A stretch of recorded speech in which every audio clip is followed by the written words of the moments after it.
जो last class थी, last class में हमने क्या रिजोल्यूशन ऑफ वेक्टर किया था, है कि नहीं? और सबको रिजल्ट याद है कि नहीं याद है? वहां पे क्या लिखवाया था, जो जनरल फॉर्मूला था वो हमारा निकल के आया था, ए इक्वल्स टू क्या था, ए एक्स आई कैप प्लस ए वाई जे कैप। हम लोग जिस वेक्टर की बात करते हैं जनरली वो वेक्टर हमारा क्या होता है, प्लेन में होता है। तो वहां पे उसके केवल दो ही कंपोनेंट थे वहां पे। अच्छा, फिर ये भी लिखवाया था वहां पे कि ए एक्स और ए वाई ये वेक्टर के एक्स और वाई कंपोनेंट है। अगर कोई वेक्टर फर्स्ट क्वाड्रेंट में होगा तो दोनों क्या थे, पॉजिटिव। पॉजिटिव थे। सेकंड क्वाड्रेंट में जाएंगे तो एक्स नेगेटिव था, वाई पॉजिटिव था। देखो इस तरह था नहीं था सेकंड क्वाड्रेंट में वेक्टर। अगर कोई वेक्टर सेकंड क्वाड्रेंट में था तो उसका वाई कंपोनेंट इस तरह से पॉजिटिव था और एक्स कंपोनेंट इस तरह से नेगेटिव था कि नहीं था? यस। अच्छा, थर्ड क्वाड्रेंट में जाएंगे तो एक्स भी नेगेटिव था, वाई भी नेगेटिव था। और फोर्थ में जाओगे तो एक्स पॉजिटिव, वाई नेगेटिव। इतना सबको याद है कि नहीं याद है?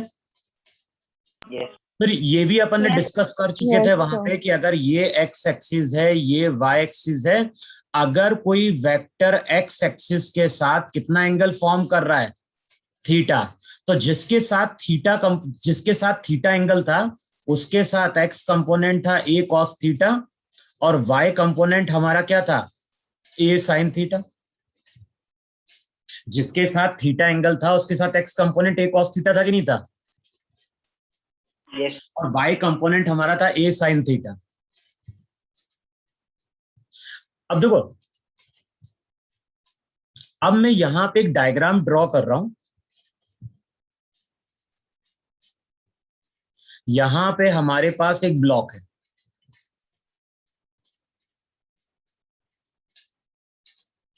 इस ब्लॉक का कुछ मास रहा होगा और इस ब्लॉक के ऊपर हम क्या कर रहे हैं, कुछ फोर्सेस अप्लाई कर रहे हैं।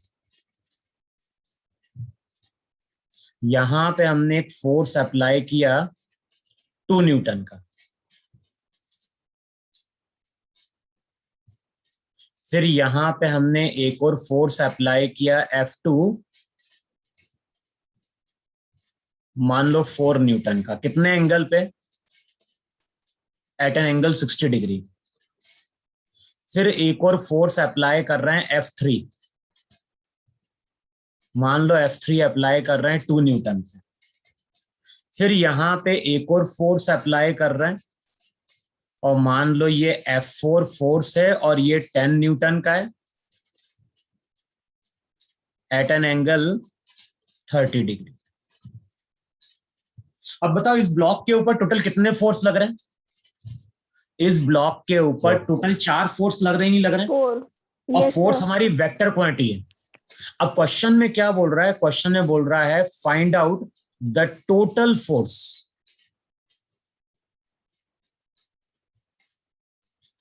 अब क्वेश्चन में बोल रहा है कि हमें कैलकुलेट क्या करना है, हमें कैलकुलेट करना है वहां पे टोटल फोर्स। और मैंने क्या लिखवाया था, टोटल का मतलब वहां पे क्या होता है, टोटल का मतलब था वहां पे रिजल्टेंट। और ध्यान, अगर कुछ नहीं बोलेगा इसका मतलब है कि रिजल्टेंट वेक्टर का हमें मैग्नीट्यूड कैलकुलेट करना।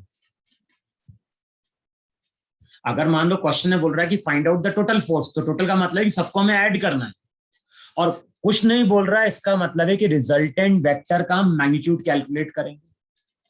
अच्छा, अब मुझे अगर कैलकुलेट करना है यहां पे टोटल फोर्स, तो टोटल का मतलब क्या हो गया, रिजल्टेंट।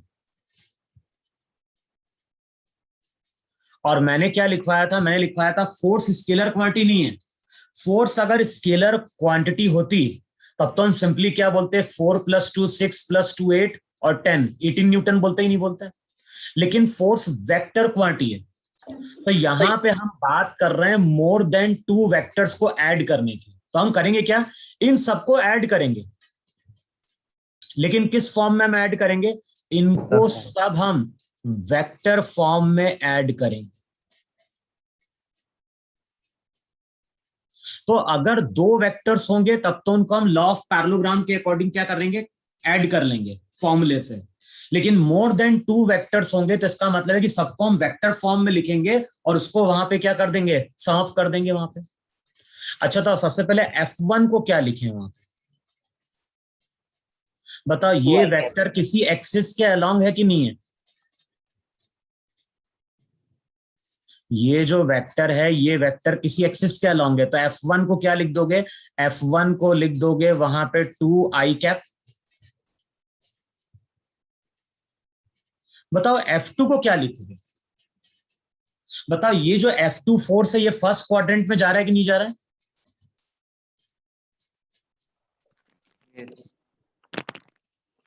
तो बताओ, इसका x कंपोनेंट क्या लिखा जाएगा? इसका x कंपोनेंट लिखा जाएगा वहां पे 4 cos 60 i कैप प्लस हो जाएगा 4 sin 60 j कैप।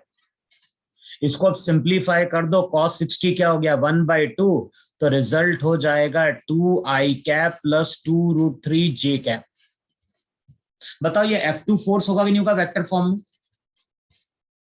अच्छा, F3 को क्या लिखेंगे? अगर 2j cap. F3 फोर्स को कैलकुलेट करने जाओगे तो उसको लिखेंगे 2j कैप। पॉजिटिव आई के अलोंग है। और अगर हम F4 को कैलकुलेट करने जा रहे हैं तो बताओ F4 ये जो फोर्स है, ये फोर्स कौन से क्वाड्रेंट में जा रहा है? ये जा रहा है सेकंड क्वाड्रेंट में। सेकंड क्वाड्रेंट में x नेगेटिव था, y क्या था? पॉजिटिव था। किसके साथ 30 डिग्री एंगल बन रहा है? 30 डिग्री बन रहा है एंगल x के साथ। तो इक्वेशन क्या लिखोगे? इक्वेशन लिखोगे -10 cos 30 i कैप प्लस वहां पे हो जाएगा 10 sin 30 j कैप। इसको सिंप्लीफाई करोगे तो ये हो जाएगा -5√3 i कैप प्लस हो गया 5 j कैप। देखो है कि नहीं है वहां पे? हमें सबको क्या करना है? हमें तो सबको वेक्टर फॉर्म में ऐड करना है। अब ऐड करो जरा सबके एक्स कंपोनेंट को, देखो जरा, यहाँ पे एक्स कंपोनेंट कितना? 2i cap. यहाँ पे कितना हो गया? 2i cap. कितना हो गया? 4i cap. और √3 को अप्रोक्सीमेटली 1.7 मान लो। वैसे तो 1.732 होता है, हम एक रफली मान रहे हैं कि √3 को 1.7 मान लो। बताओ 1.7 इंटू 5 कितना देगा? -8.5 ना।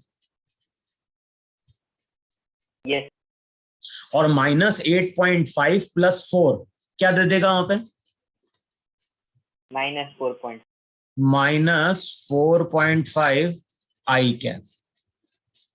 अच्छा, जे कैप वाला देखो जरा। जे कैप यहाँ पे क्या हो गया? 2, यहाँ पे 5, 7। √3 को 1.7 मान लो, तो 1.7 इंटू 2 3.4। तो अब चेक करो ये वैल्यू कितनी आएगी? ये वैल्यू 10.4 जे कैप आएगी कि नहीं आएगी? Yes.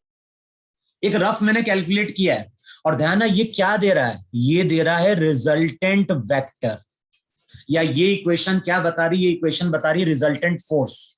लेकिन मैंने क्या बोला है? क्वेश्चन में कुछ नहीं बोल रहा है, तो इसका मतलब है कि रिजल्टेंट फोर्स का हम क्या कैलकुलेट करेंगे? Magnitude calculate. अब मैग्नीट्यूड कैसे कैलकुलेट करोगे? तो फोर्स का एक्स कंपोनेंट मालूम है, वाई कंपोनेंट मालूम है, तो जो रिजल्टेंट फोर्स था उसका मैग्नीट्यूड क्या होगा? √ऑफ -4.5 का स्क्वायर प्लस क्या हो गया? 10.4 का स्क्वायर। अब इसको सॉल्व करोगे तो यहां से अप्रोक्सीमेटली हमें क्या मिल जाएगा? टोटल फोर्स मिल जाएगा वहां पे। अब चेक कर लो अभी तो कैलकुलेटर पे कितना आ रहा है वैल्यू। ये तो वैसे डाटा इस तरह से दिया होगा कि हमें इतनी कैलकुलेशन की जरूरत नहीं पड़ेगी। अभी कैलकुलेटर यूज करो और चेक करो अप्रोक्सीमेटली ये फोर्स कितना निकल के आया। एक रफ पकड़े तो 100 और ये 117 कुछ 11 पॉइंट या 12 पॉइंट समथिंग बन रहा होगा, नहीं बन रहा होगा?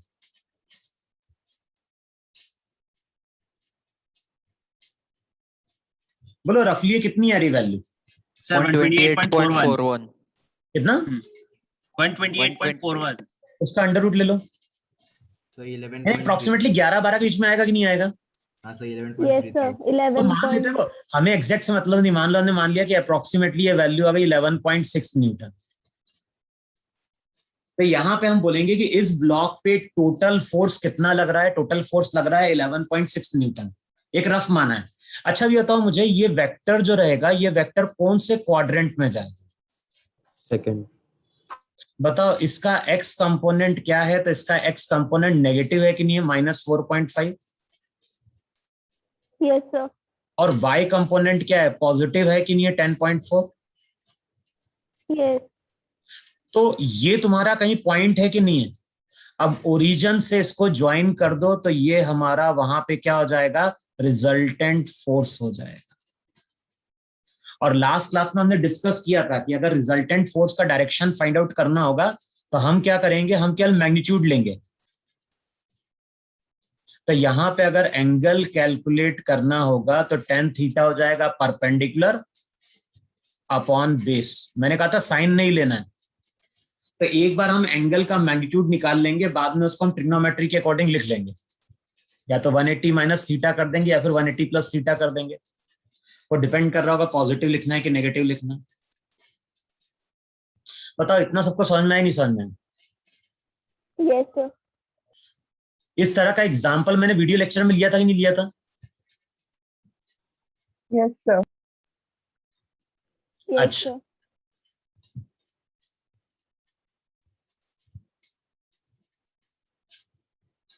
एक डायग्राम ड्रॉ करो जरा।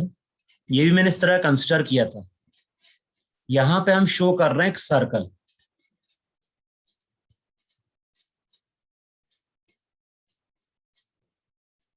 ये हो गया सर्कल का सेंटर।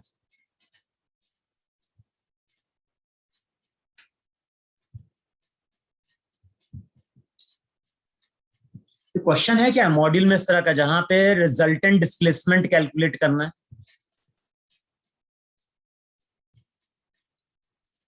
या फिर चलो मैं ऐसा करता हूं, रुको जरा, देखो यहां पे शो करो कोऑर्डिनेट सिस्टम। ये हो गई एक्स एक्सिस, ये हो गई वाई एक्सिस। यहां पे एक फोर्स लग रहा है, ये एक पार्टिकल है और इस पार्टिकल पे यहां कहीं एक फोर्स लग रहा है। ये फोर्स लग रहा है 10 न्यूटन का। यहां पे एक और फोर्स लग रहा है, ये फोर्स भी 10 न्यूटन का। दोनों का मैग्नीट्यूड सेम है। अच्छा इसमें एक और फोर्स लग रहा है यहां पे, और ये फोर्स लग रहा है 20 न्यूटन का, और ये फोर्स लग रहा है यहां पे एट एन एंगल 45 डिग्री।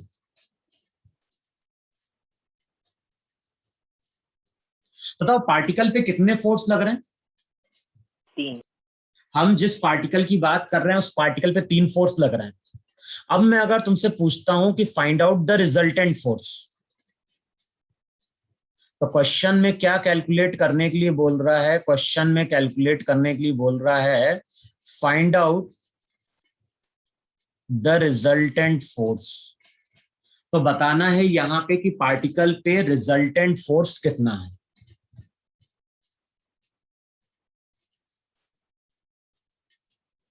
अब देखो 2 वेक्टर्स हैं 3 वेक्टर है? 3। तो आप क्या करेंगे? जो अभी एक तरीका मैंने समझाया वो क्या समझाया कि अगर हमारे पास 3 वेक्टर्स हैं और हमें रिजल्टेंट कैलकुलेट करना है तो हम तीनों को ऐड करेंगे। लेकिन हमें सिंपली ऐड नहीं करना है, इसको हमें ऐड करना है वेक्टर फॉर्म में। अब सबको जरा वेक्टर फॉर्म में ऐड करो जरा। अब मैं डायरेक्ट लिख रहा हूं, 10i तो F1 को हम क्या लिख सकते हैं? F1 को हम लिख सकते हैं 10i कैप। yes F2 को क्या लिखोगे? F2 को तुम लिखोगे 10j cap. 10j cap yes. अच्छा अब जो F3 आएगा, बताओ ये वेक्टर फर्स्ट क्वाड्रेंट में है तो इसका एक कंपोनेंट हो जाएगा 20 cos 45। cos 45 की वैल्यू पुट कर दें। यस। cos 45 1/√2 था। तो इसको हम डायरेक्ट लिखें क्या वहां पे 20/√2 आई कैप प्लस 20/√2 जे कैप। अच्छा, अब इसको थोड़ा और सिंप्लीफाई कर दो तो एक्स कंपोनेंट कितना हो जाएगा? 20 को लिख दे वहां पे 10√2। Yes. तो ये अगले स्टेप में आ जाएगा 10 1 + √2 आई कैप प्लस हो जाएगा 10 1 + √2 जे कैप। बताओ इतना आ रहा है कि नहीं आ रहा है? Yes. अब मैंने क्या बोला है, कुछ नहीं बोल रहा है, तो हम क्या कैलकुलेट करेंगे? हम कैलकुलेट करेंगे Magnitude. इसका मैग्नीट्यूड। बताओ मैग्नीट्यूड क्या होगा? तो मैग्नीट्यूड हो जाएगा या तो FR लिखें या फिर वेक्टर के आगे किसका साइन लगा दें वहां पे? Mod. बताओ दोनों वैल्यू सेम है कि नहीं सेम है? Yes. तो यहाँ पे हो जाएगा 100 1 + √2 का स्क्वायर, यहाँ पे हो जाएगा 100 1 + √2 का स्क्वायर। मतलब सॉल्व करने पे क्या आएगा? 200 × 1 + √2 होगा कि नहीं होगा?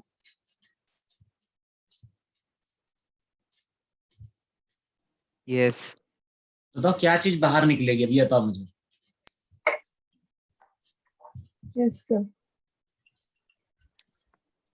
क्या लिखे वहां पे?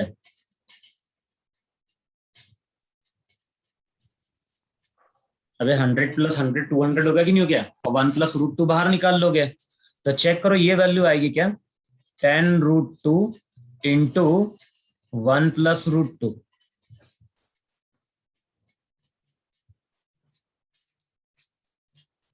अबे दोनों कंपोनेंट सेम होंगे तो a√2 हो जाएगा नहीं हो जाएगा?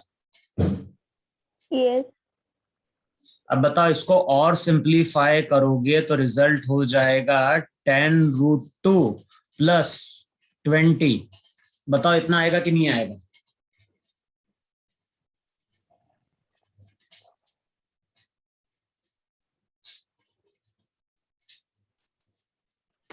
Yes.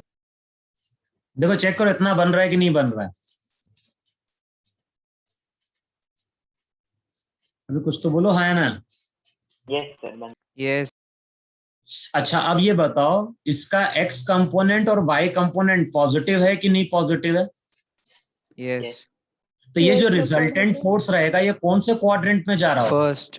फर्स्ट क्वाड्रेंट में जा रहा है कि नहीं जा रहा है? Yes. अच्छा दोनों का x और y कंपोनेंट सेम है कि नहीं सेम है? Yes. Yes, sir, same है. जैसे यहाँ पे अगर मुझे मिलेगा 10 × 1 + √2 तो यहाँ पे भी मुझे क्या मिलेगा 10 × 1 + √2। बताओ जो रिजल्टेंट फोर्स आएगा, रिजल्टेंट फोर्स कुछ ऐसा आएगा कि नहीं आएगा? Yes. Yes. कितने एंगल पे आएगा? 45 degree. 45 degree. बताओ इतना आएगा कि नहीं आएगा? Yes. देखो सॉल्व करने का बेसिक तरीका तो यही है कि जब भी मोर देन 2 वेक्टर्स होंगे तो सबको हम वेक्टर फॉर्म में लिखेंगे और वहां पे क्या कर देंगे? ऐड कर देंगे। रब करो इतना में।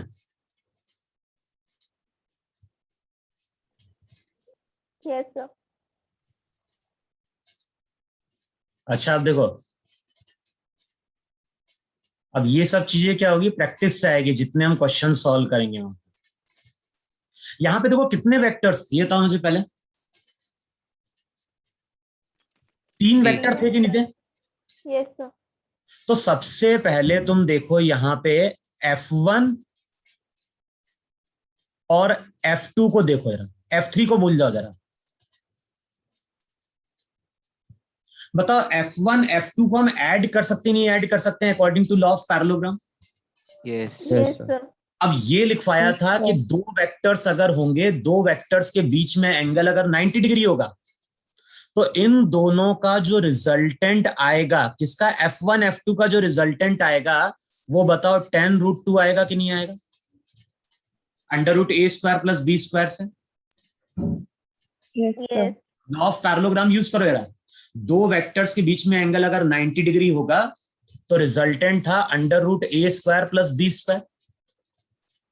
फिर ये भी लिखवाया था कि दो वेक्टर्स का मैग्नीट्यूड अगर सेम होता है तो रिजल्टेंट जो रहता है वो एग्जैक्ट उनके मिड पे मिलता है। तो ये रिजल्टेंट 45 पे आएगा कि नहीं आएगा? Yes. और ध्यान है ये जो ग्रीन वाली लाइन मैंने खींची है ये क्या बता रही है? ये बता रही है F1 + F2।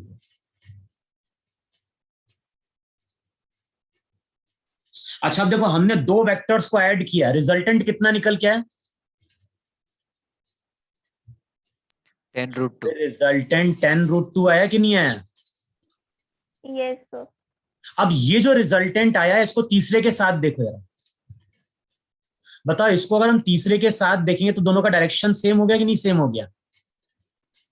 Yes. क्योंकि ये दोनों कितने एंगल पे आ गए? ये दोनों आ गए 45 डिग्री पे।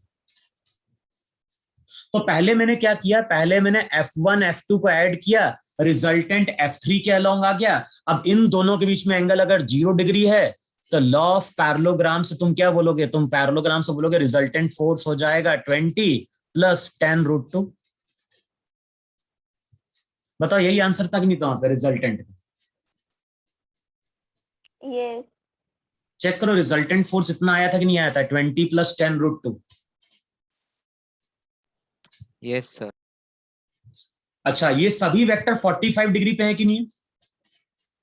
10√2 भी 45 डिग्री पे है, 20 भी 45 डिग्री पे। इसका मतलब है कि जो रिजल्टेंट आएगा वो कितने एंगल पे आएगा? वो आएगा 45 डिग्री पे। 45. Yes. तो इस तरह से भी कई बार हम क्वेश्चन सॉल्व करते हैं। अगर 3 वेक्टर्स हैं तो पहले 2 को ऐड कर लो और जो 2 का रिजल्ट आएगा उसको तीसरे के साथ वहां पे क्या कर दो? ऐड कर दो।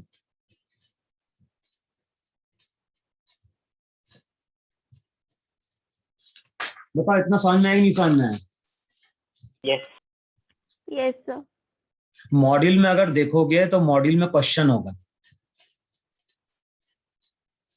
देखो ना मॉड्यूल में आओ जरा। सर वो सर्कल वाला है। हाँ सर्कल वाले पे आओ, उसी की बात कर रहा हूँ। कौन सा क्वेश्चन बताओ जरा मुझे, 1 मिनट रुको जरा मुझे देखने दो। सर वो जेईई मेन एक्सरसाइज का 9th क्वेश्चन। 1 मिनट बता रहा हूँ मैं, कौन सा क्वेश्चन पे आओ। तो यार पीडीएफ में नहीं दिया ना शायद।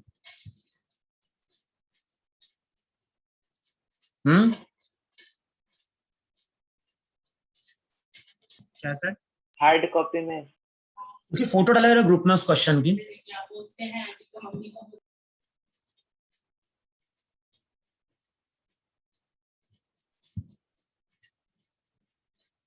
फिर अपन एक क्वेश्चन और लेंगे, या क्वेश्चन ही रीड कर दो तुम तो। वो क्वेश्चन डिस्प्लेसमेंट का, और वो क्वेश्चन मैंने वीडियो लेक्चर में भी करवाया है। हाँ बोलो क्या दिया वहां पे? एक सर्कल दिया कि नहीं दिया? Yes, sir. The 3 vectors OA, OB and OC have the same magnitude R. Then the एक sum मिनट of रुको these. जरा, रुको रुको रुको रुको। क्वेश्चन में ऐसा दिया हुआ है,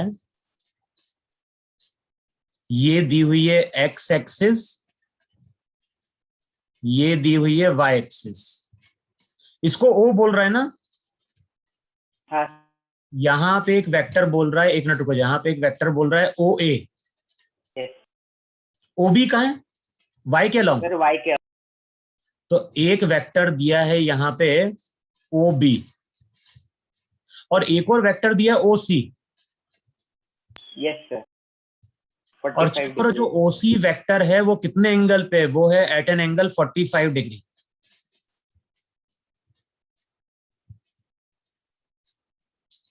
तो क्वेश्चन में क्या बोल रहा है? क्वेश्चन में बोल रहा है हमारे पास 3 वेक्टर हैं। एक वेक्टर है ओ ए, दूसरा ओ बी, और तीसरा वहां पे क्या है? ओ सी। बताओ यही 3 वेक्टर है कि नहीं है? ओ ए, ओ बी और ओ सी। Yes.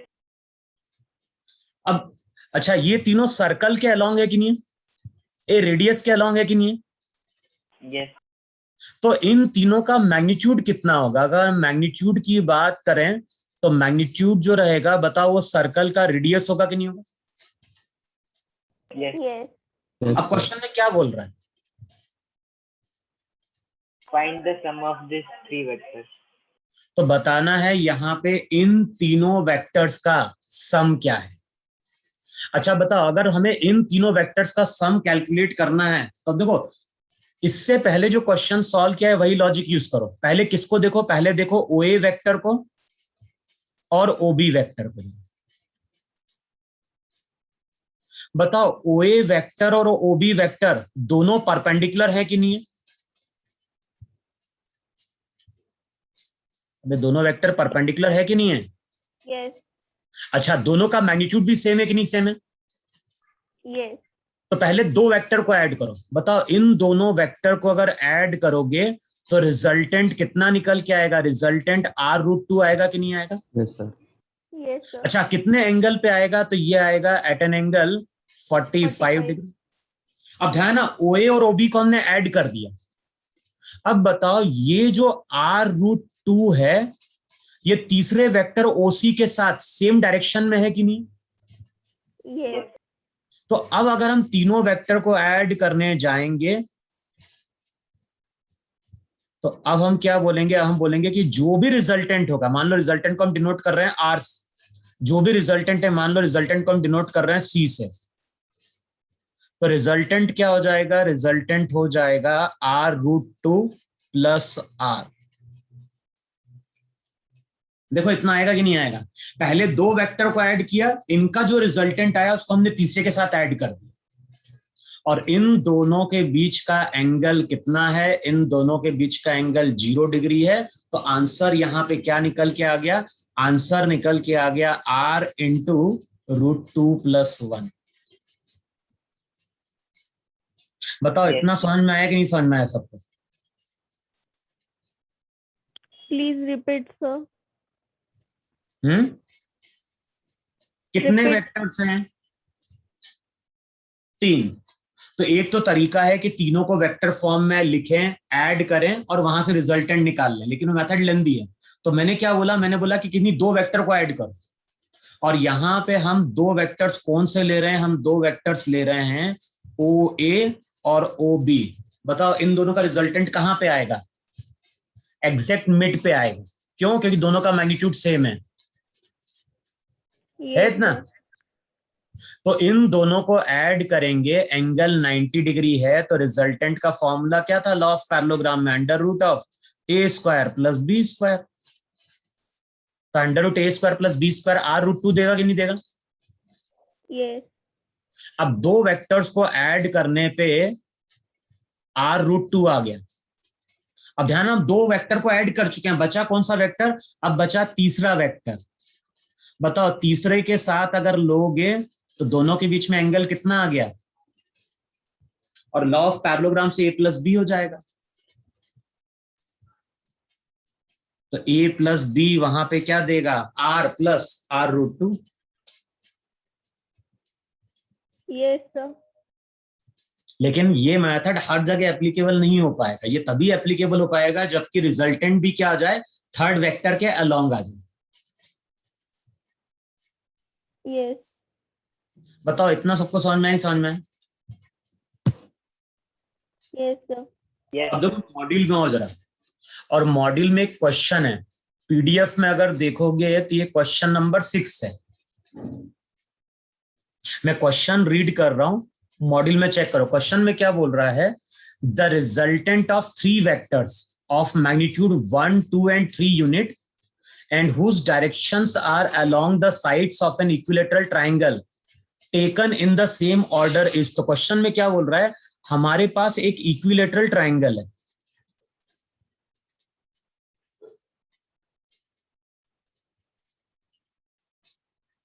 सर पेज नंबर कौन सा है? यार PDF में अगर आओगे तो पेज नंबर 21 है।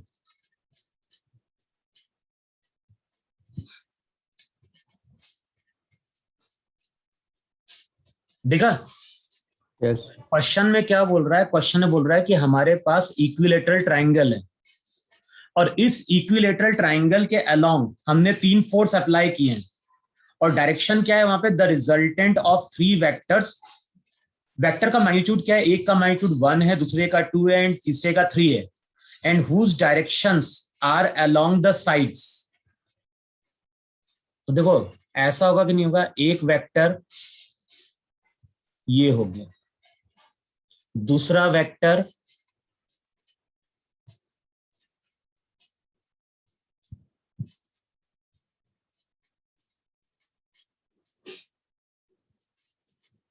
और तीसरा वेक्टर ऐसा हो।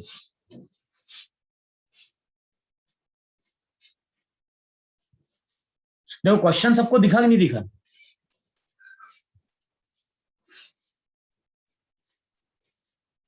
अबे क्वेश्चन सबको दिखा कि नहीं दिखा। The resultant of 3 vectors of magnitude 1, 2 and 3 unit and whose directions are along the sides of an equilateral triangle. तो इक्विलेटरल ट्राइंगल के जो साइड्स हैं उनके अलोंग इनका डायरेक्शन है। इसका मैग्नीट्यूड कितना है, इस वेक्टर का मैग्नीट्यूड 1 है, इसका मैग्नीट्यूड 2, इसका मैग्नीट्यूड 3।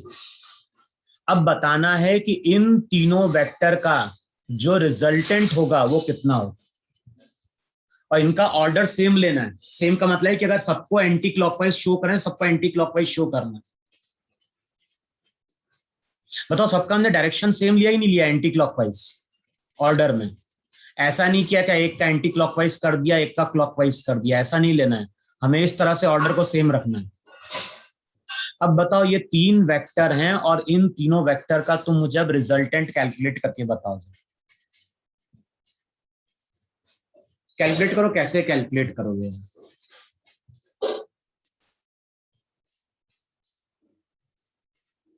अब देखो सबसे पहले तीनों को किस फॉर्म में लिखें, वेक्टर।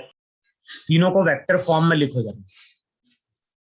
मान लो अगर इसको मैं बोल रहा हूं कि ये वेक्टर ए है, मान लो ये वेक्टर ए है, ये वेक्टर बी है और ये वेक्टर सी है। तो हमें 3 वेक्टर्स को ऐड करना है कि नहीं ऐड करना है? तो Yes. सबसे पहले ये बताओ मुझे, वेक्टर ए को क्या लिखो? बताओ वेक्टर ए किस एक्सिस 1 से i बना? cap, 1 i cap. तो इसको 1 आई कैप का मतलब सिंपली आई कैप लिख दे, नहीं लिख दे? Yes, sir. अच्छा बताओ वेक्टर बी कौन से क्वाड्रेंट में जाएगा? टेल पे ओरिजिन इमेजिन करो जरा, Second. सेकंड में है कि नहीं है? Yes. अच्छा ये एंगल कितना है, यहाँ पे 60 ये degree. एंगल 60 डिग्री है कि नहीं? बताओ जो बी वेक्टर रहेगा उसको क्या लिखें? उसको हम ऐसा लिख दें वहां पे -2 cos 60 आई कैप प्लस Plus. 2 sin 60 जे कैप। Yes, sir. इसका x component negative, y component positive. Simplify कर दो, cos 60 था 1/2, तो क्या हो जाएगा वहां पे, ये हो जाएगा -i कैप प्लस क्या हो जाएगा √3 जे कैप।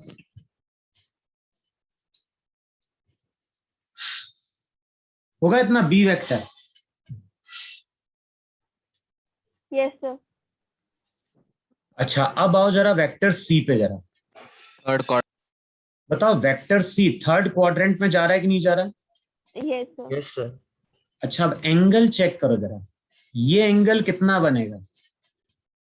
30 degree. 30 की 60? 60 अबे degree. ये एंगल 60 है ना, तो दोनों लाइन पैरेलल होगी तो ऊपर वाला भी 60 होगा या नहीं होगा? Yes, sir. अब Yes, बताओ sir. जो वेक्टर सी रहेगा उसको हम क्या लिखें? उसका x कंपोनेंट भी नेगेटिव, y कंपोनेंट भी नेगेटिव, तो हम लिखेंगे वहां पे -3 cos 60 आई कैप -3 sin 60 जे कैप। Yes. तो जो वेक्टर c निकल के आएगा उसकी वैल्यू क्या होगी, cos 60 1/2, तो -3/2 आई कैप माइनस sin 60 हो गया √3/2।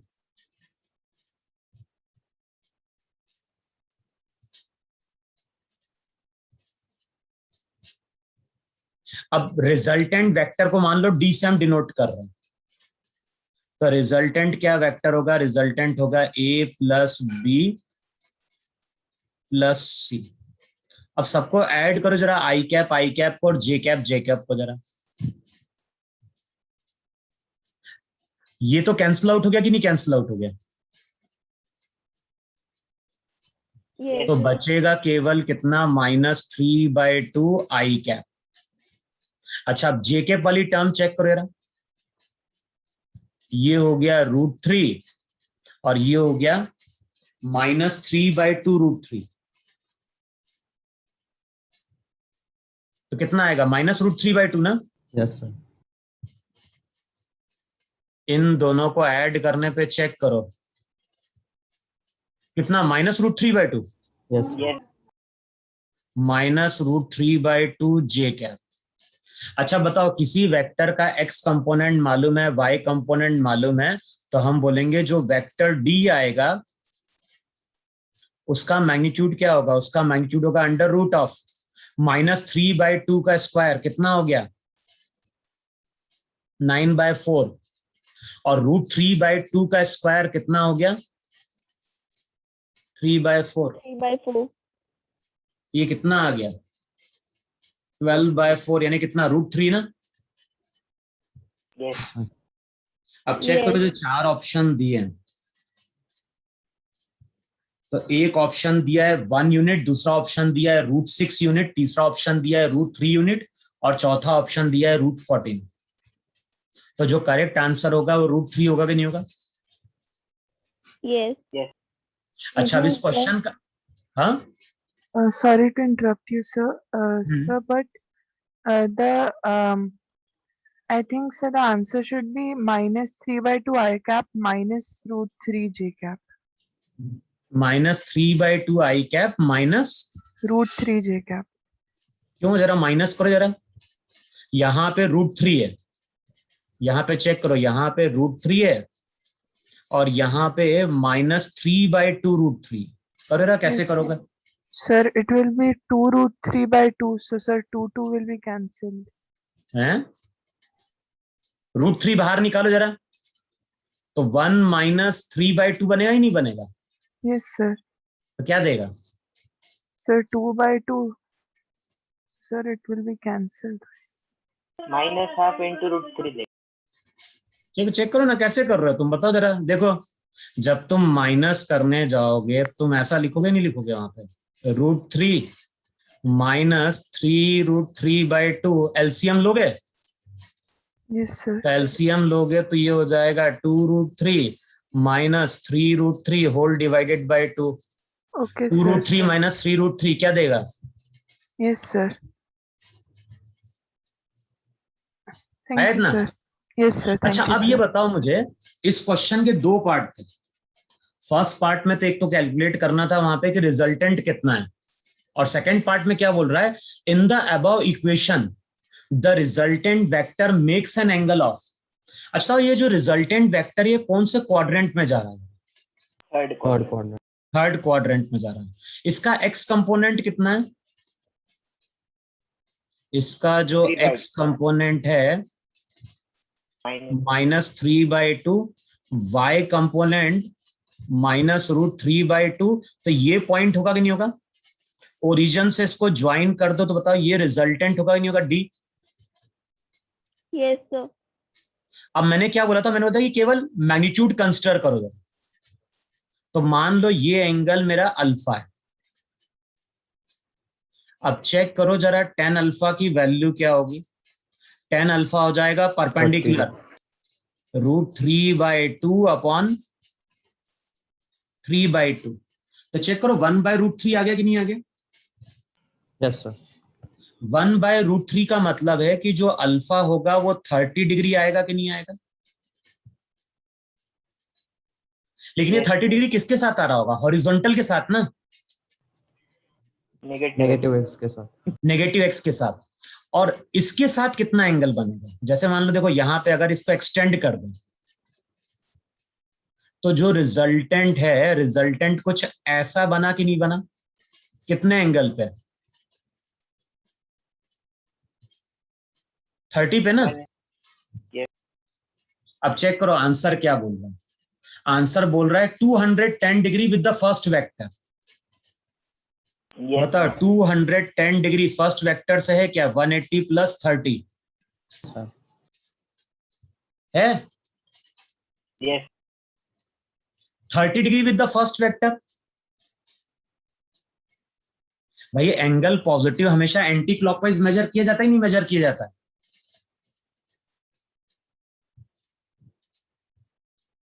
सर 30 नहीं होगा।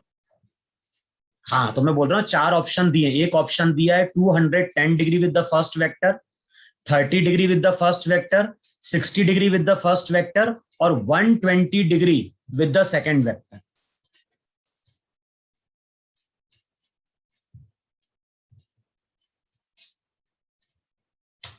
सेकेंड वेक्टर से तो 90 डिग्री बन जाएगा, सर है ना? तो जो करेक्ट ऑप्शन होगा वो होगा 210 degree with the first vector. आया कि नहीं आया? 180 प्लस 30। Yes. Yes. तो अगर अब ये ट्रिग्नोमेट्री में देख रहा है एंगल, तो हमें वो डायरेक्शन कंसिडर करना पड़ेगा कि एंटी क्लॉकवाइज में पॉजिटिव, क्लॉकवाइज में नेगेटिव।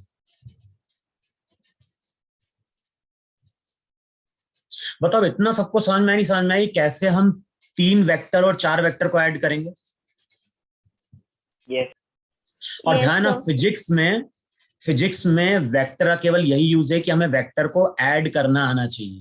2 वेक्टर्स होंगे तो लॉ ऑफ पैरेललोग्राम यूज करेंगे, और मोर देन 2 वेक्टर्स है तो हम क्या करेंगे? सबको वेक्टर फॉर्म में लिखेंगे और ऐड कर देंगे। एक डाउट था हाँ बोलो। सर, पॉलीगन लॉ कैसे करते पॉलीगन लॉ भी हम पढ़ ही नहीं रहे हैं। अच्छा तक जरूरत पड़ती है क्या? ठीक है, बताओ मुझे। बुक में जरूर दिया होगा, लेकिन हमें कहीं जरूरत हाँ, पड़ती है? वही। बुक में दिया रहता है पर हमें जरूरत नहीं पड़ती।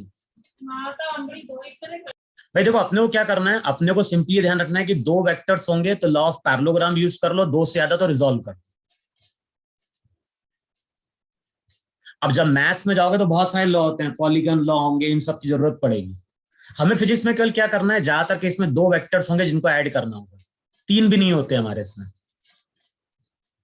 जब अपन न्यूमेरिकल सॉल्व करते हैं ना, तो ज्यादातर मोशन हमारा 2 डायमेंशनल होता है, तो वहां पे कई बार रिजल्टेंट वेलोसिटी कैलकुलेट करनी होगी, एक्सेलरेशन कैलकुलेट करना होगा, तो जनरली 2 वेक्टर्स होंगे जिनको हमें ऐड करना होगा।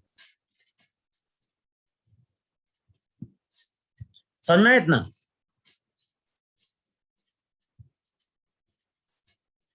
Yes. अब देखो, वहां पे मैंने एक क्वेश्चन ऐसा भी लिया था कि मान लो यहां पे एक खाने का पीस है, और ये जो खाने का पीस है उसको यहां पे एक एंट है,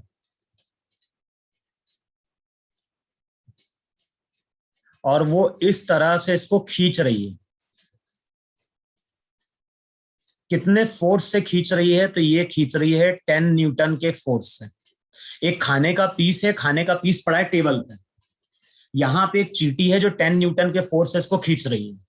यहां पे एक और है,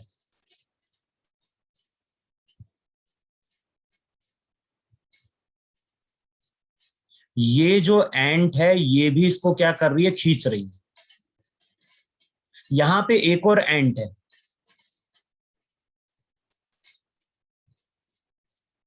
और इस तरह से ये इसको खींच रही है। ये जो एंट है ये भी इसको खींच रही है, कितने फोर्स से? 10 न्यूटन से। ये भी इसको खींच रही है, कितने से? 10 न्यूटन से। अच्छा, ये एंगल जो दिया है वो एंगल दिया है 120 डिग्री। ये एंगल भी 120।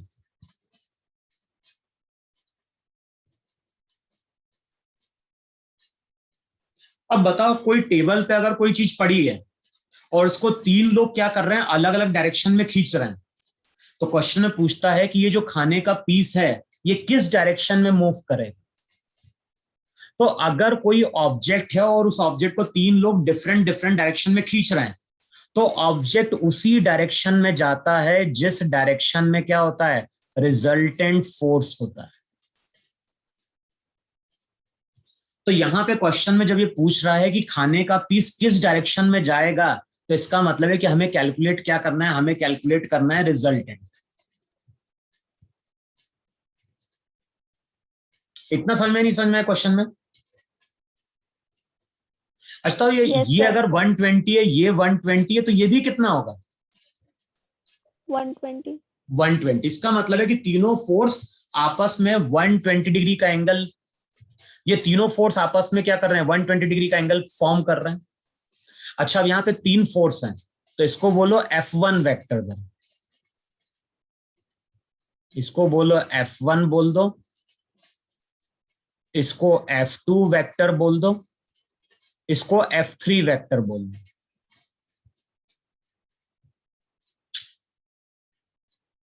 मैग्नीट्यूड तो सेम है, तो इनको वेक्टर्स बोल दो जरा। अच्छा तीनों वेक्टर्स को जरा ऐड करो। कैसे ऐड करोगे तीनों वेक्टर्स को? अब जरा बताओ, F1 को वेक्टर फॉर्म में क्या लिखें? 10i cap. 10i cap. अच्छा F2 को क्या लिखें वेक्टर फॉर्म में? बताओ ये एंगल कितना बनेगा? ये अगर 120 है तो ये एंगल 60 है कि नहीं है? Yes. और ये अगर 60 है तो इसका x कंपोनेंट हो जाएगा -10 cos 60 i कैप प्लस हो जाएगा 10 sin 60 j कैप। होगा इतना?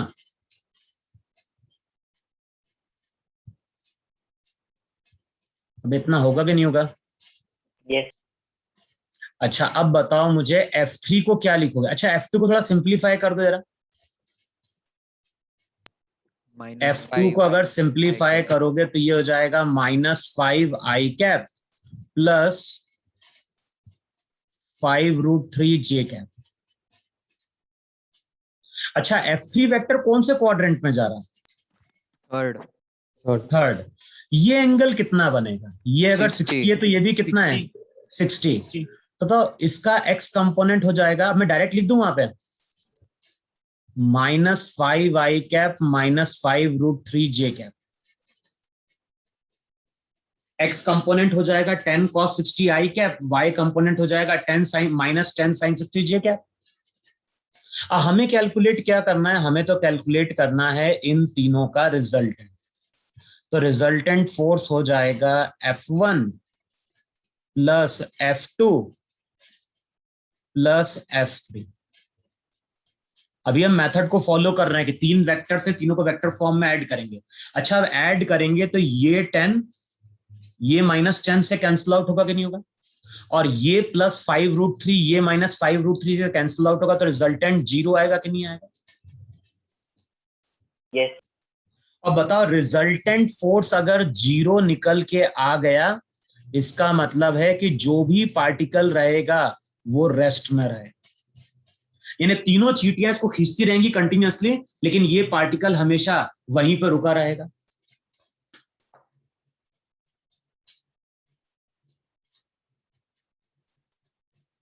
बताओ इतना सबको समझ में नहीं समझ में? Yes. Yes, sir. अच्छा अब यहां से एक इंपॉर्टेंट चीज है जिसको हम रिलेटिव मोशन में यूज करेंगे, इस प्रॉपर्टी को मैं रब करूं इसे, जो कैलकुलेशन किया है वो कैलकुलेशन का पार्ट रब करूं क्या? Yes, sir. अच्छा अब देखो मैं क्या बोल रहा हूं, यहाँ पे तीन वेक्टर है कि नहीं हमारे पास? देखो एक वेक्टर हमारे पास ऐसा यहाँ पे 10 न्यूटन का था कि नहीं था वहां पे?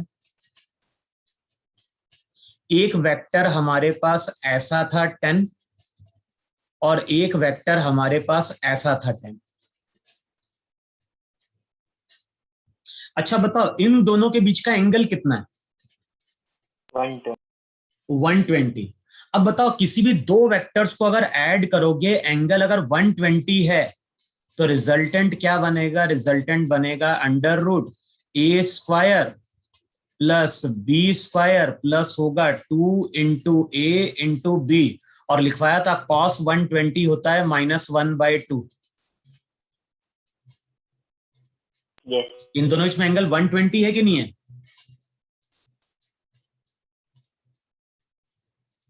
तो बताओ, अगर मैं इस फोर्स को और इस फोर्स को ऐड करूं तो रिजल्टेंट कितना निकल के आएगा? बताओ, रिजल्टेंट 10 आएगा कि नहीं आएगा? 10 तो हम क्या लॉजिक यूज कर रहे हैं? हम लॉजिक यूज कर रहे हैं कि पहले हम किसी दो वेक्टर्स को ऐड कर, तो जब मैं इन दोनों वेक्टर्स को ऐड करता हूं तो रिजल्टेंट 10 आता है। अच्छा, दोनों का मैग्नीट्यूड सेम है कि नहीं सेम है? और प्रॉपर्टी क्या लिखवाई थी? दो वेक्टर्स का मैग्नीट्यूड अगर सेम होता है तो रिजल्टेंट एग्जैक्ट मिड पे आता है। तो बताओ, रिजल्टेंट जब एग्जैक्ट मिड पे आएगा तो यही बनेगा कि नहीं बनेगा 10? कितने एंगल पे?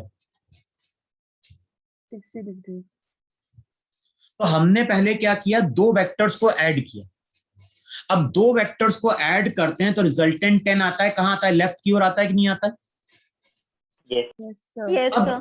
जो दो वेक्टर का रिजल्टेंट है उसको अब थर्ड वेक्टर के साथ ऐड करो। बताओ, इनके बीच का एंगल कितना है?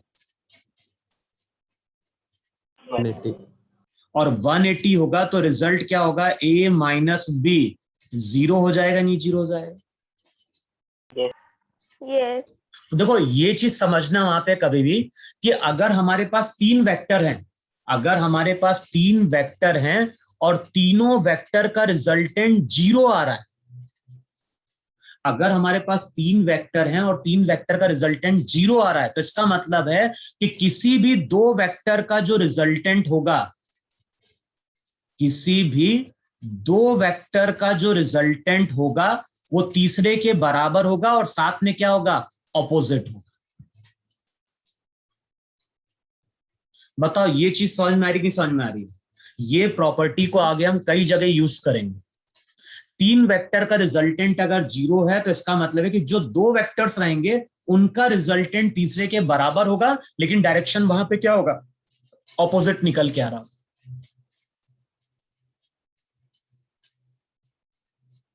बताओ, इतना सबको समझ में आया कि नहीं समझ में आया?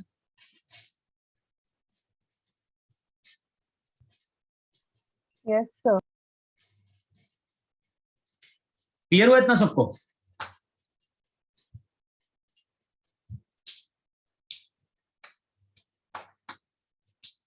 अबे क्लियर हुआ कि नहीं क्लियर हुआ? Yes. हाँ sir. Yes, sir. Yes, sir. Yes, sir.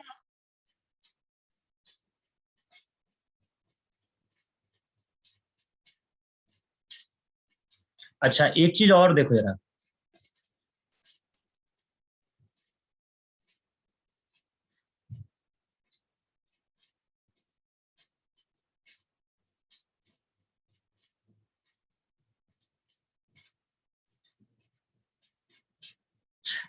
बताओ, यहां पे एक जो वेक्टर था वो इस डायरेक्शन में 10 था कि नहीं था? Yes. अच्छा, इस वेक्टर को जब हमने रिजॉल्व करा तो इसका एक कंपोनेंट इस डायरेक्शन में 5 आया कि नहीं है, और दूसरा कंपोनेंट इस डायरेक्शन में आया 5√3।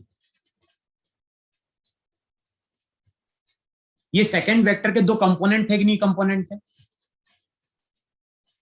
अच्छा, जब हम F3 की बात करें, F3 को जब हमने रिजॉल्व किया तो उसका भी एक कंपोनेंट इस डायरेक्शन में 5 आया और इस डायरेक्शन में क्या आया?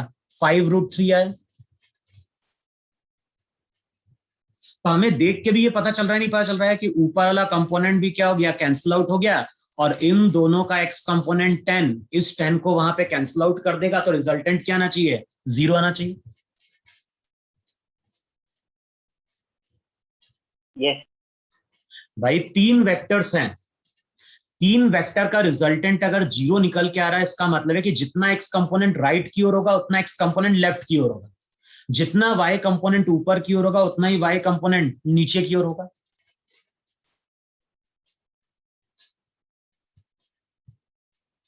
बताओ, ये प्रॉपर्टी सबको क्लियर हुई कि नहीं क्लियर हुई?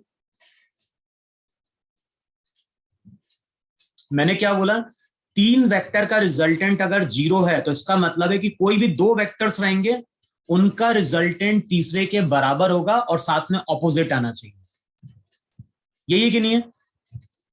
Yes. और दूसरा मैंने पॉइंट क्या बोला कि जब भी हम इन 3 वेक्टर को रिजॉल्व करेंगे तो जितना x कंपोनेंट राइट की ओर होगा उतना ही x कंपोनेंट लेफ्ट की ओर होना चाहिए, जितना y कंपोनेंट ऊपर होगा उतना ही y कंपोनेंट नीचे होना चाहिए, तभी जाकर रिजल्टेंट वहां पे क्या होगा, 0 होगा।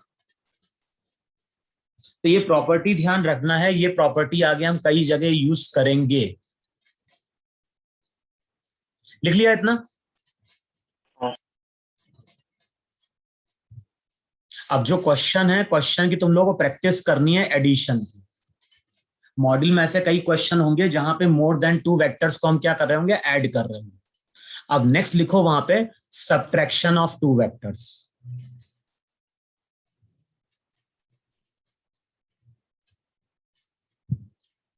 Subtraction of vectors.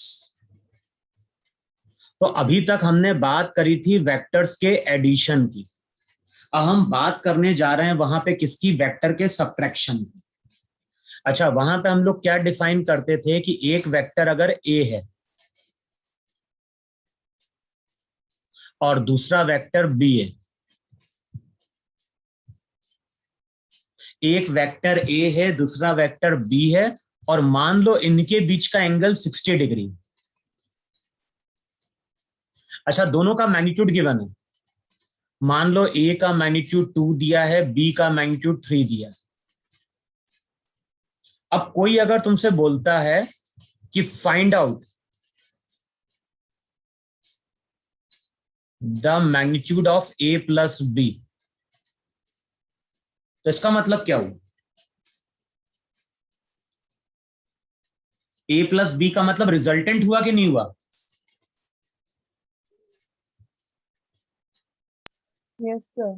अबे एक वेक्टर ए है दूसरा वेक्टर बी है, तो हमने क्या पढ़ा है, हमने यही पढ़ा है कि नहीं पढ़ा है कि vector A plus vector B को ऐड करते हैं तो वेक्टर सी देता है कि नहीं देता है? तो जब मैं तुमसे बोलता हूं कि mod of A plus B find out करो, इसका मतलब है कि हमें क्या फाइंड आउट करना है, हमें फाइंड आउट करना है रिजल्टेंट वेक्टर का मैग्नीट्यूड। बताओ यही मतलब है कि नहीं है? Yes. तो बताओ अब तुम यहां पे क्या बोलोगे, तुम बोलोगे कि जो वेक्टर ए है और जो वेक्टर बी है,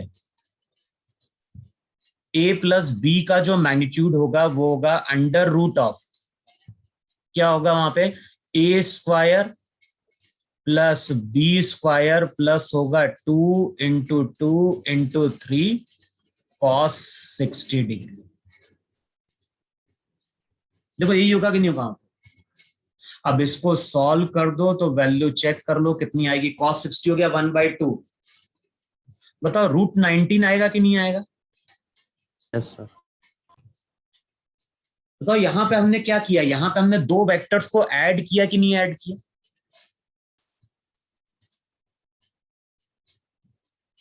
Yes. इस डायग्राम में मैंने 2 वेक्टर्स को ऐड किया कि नहीं ऐड किया? अच्छा, अब देखो सब्ट्रैक्शन की हमें जरूरत कब पड़ती, हमें कब मालूम चलेगा कि वेक्टर्स को क्या करना है, सब्ट्रैक्ट करना है? तो वहां पे कई बार जब न्यूमेरिकल सॉल्व करोगे तो वहां पे वर्ड यूज करता है चेंज। तो जब भी वर्ड यूज करेगा चेंज तो इसका मतलब है वेक्टर को हमें सब्ट्रैक्ट करना है। अब जैसे कई बार जब क्वेश्चन सॉल्व करते हैं तो वहां पे पूछता है find out change in velocity, या फिर कई बार पूछेगा find out change in momentum. तो जब भी इस तरह का वर्ड यूज करेगा, change in velocity, change in momentum, change in acceleration, तो जब भी वर्ड चेंज यूज करेगा इसका मतलब है कि वेक्टर को हमें सब्ट्रैक्ट करना है। अब जैसे मैं तुमसे बोलता हूं कि इसी केस में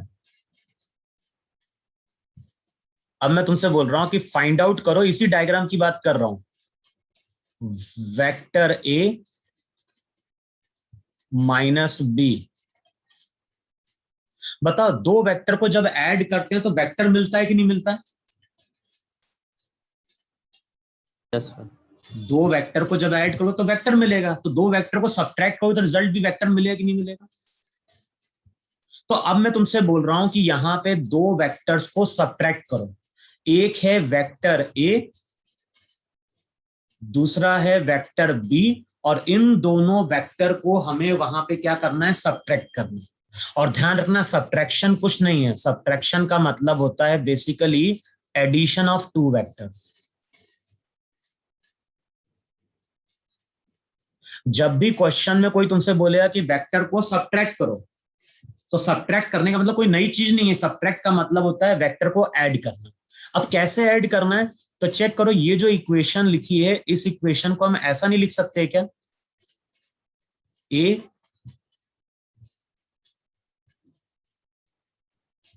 बताओ ऐसा लिखेंगे तो कोई फर्क पड़ेगा क्या, प्लस माइनस तो क्या देगा, माइनस ही देगा कि नहीं देगा। Yes. लेकिन लास्ट क्लास में हमने ये चीज डिस्कस करी थी कि किसी भी वेक्टर के आगे अगर कोई वेक्टर है और उसके आगे अगर हम नेगेटिव साइन लगा दें, तो बताओ ये कौन सा वेक्टर बन जाता था, ये बन जाता था वहां पे नेगेटिव वेक्टर। Negative. अच्छा, नेगेटिव वेक्टर वो वेक्टर होता है जिसका मैग्नीट्यूड सेम रहता है लेकिन डायरेक्शन ऑपोजिट होता है। तो यहां पे हमें जिन दो वेक्टर्स को ऐड करना है उसमें से हमें बी का नेगेटिव लेना, और बताओ बी का नेगेटिव वेक्टर यहां कहीं आएगा कि नहीं आएगा। Yes. अच्छा, अब ये ऑपोजिट आ गया तो चेक करो ये एंगल कितना होगी, 120. 120. तो बताओ हमें जिन दो वेक्टर्स को ऐड करना है, हमें जिन दो वेक्टर्स को ऐड करना है उनका मैग्नीट्यूड मालूम है कि नहीं मालूम है, Yes. मालूम है। इन दोनों के बीच का एंगल भी मालूम है, और एंगल दिया है कितना, 120 डिग्री। 120. तो अब मुझे अगर दो वेक्टर को सब्ट्रैक्ट करना है तो हम लिखेंगे वहां पे a माइनस बी, इसका मतलब हो गया वेक्टर d का मैग्नीट्यूड। यहां पे हम दो वेक्टर को सब्ट्रैक्ट कर रहे हैं तो रिजल्ट क्या होगा, अब लॉ ऑफ पैरेललोग्राम यूज करो, a square plus B square plus वहां पे होगा 2ab इंटू कॉस 120, और कॉस 120 होता है -1/2, पुट कर दो वहां पे, तो 9 - 6 3 3 + 4, चेक करो वहां पे √7 आएगा कि नहीं आएगा।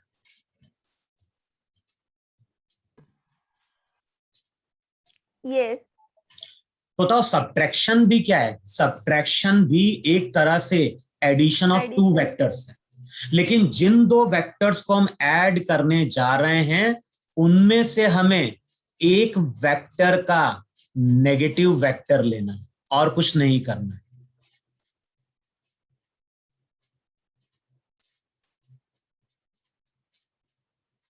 जो वेक्टर्स हम ऐड कर रहे हैं उनमें से एक वेक्टर का हमें क्या करना है, नेगेटिव करना है, और कुछ नहीं करना है। बताओ इतना सबको समझ में आया कि नहीं समझ में आया? यानी Yes, सब्ट्रैक्शन में बेसिकली एंगल चेंज हो गया कि नहीं चेंज हो गया, Yes. Yes. और एंगल जो रहेगा वो एक्चुअली पाई माइनस थीटा हो जाता है।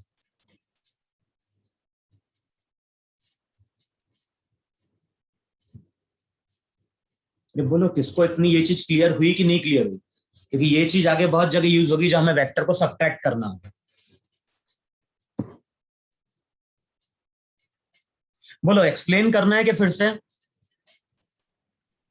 No, sir. No, सबको क्लियर हुआ, क्लियर हुआ।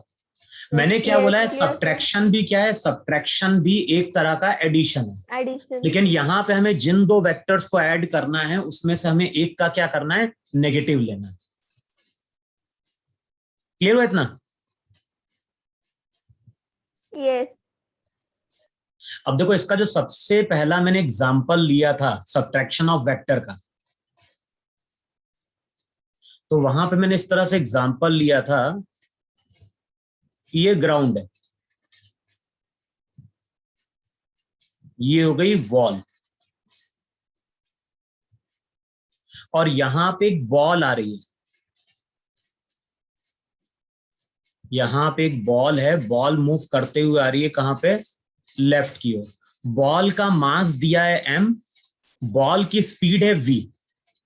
तो बॉल का मास m है, बॉल की स्पीड वहां पे क्या है, v है। कुछ टाइम बाद ये बॉल जो है वो इस वॉल से टकराती है।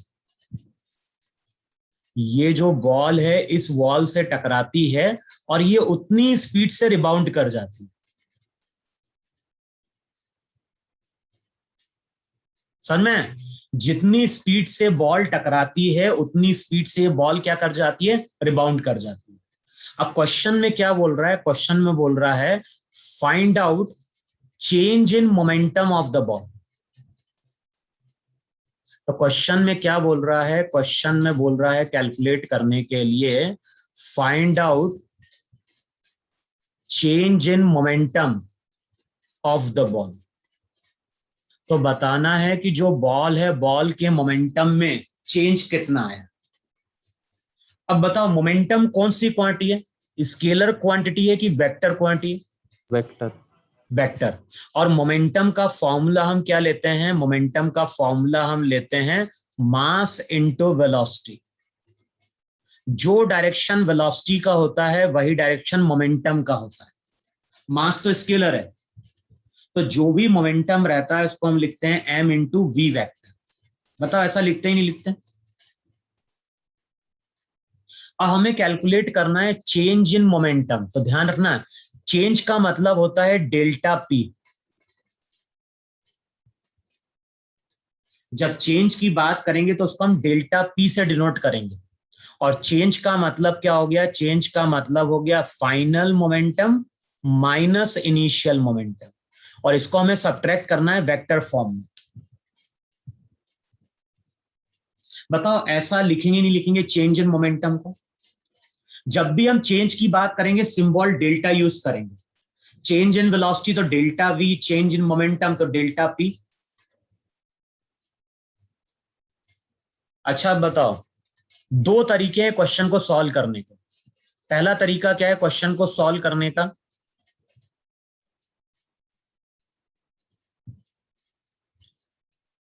बताओ जो भी चेंज इन मोमेंटम है उसको अगले स्टेप में हम ऐसा लिखेंगे नहीं लिखेंगे, फाइनल मोमेंटम प्लस ऑफ,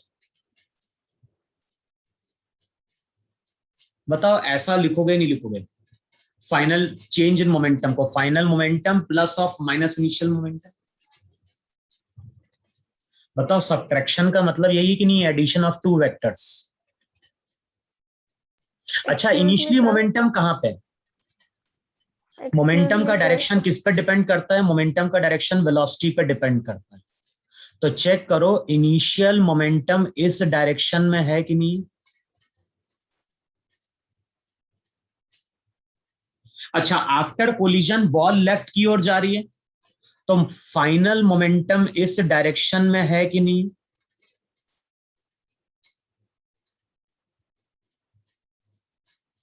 अरे हाँ या ना? Yes, sir. बताओ अभी एंगल कितना है दोनों के बीच में, अभी एंगल की बात कर रहा हूं। अभी पी आई इस डायरेक्शन में है, पी एफ इस डायरेक्शन में। बताओ एंगल कितना है अभी दोनों के बीच में? 180।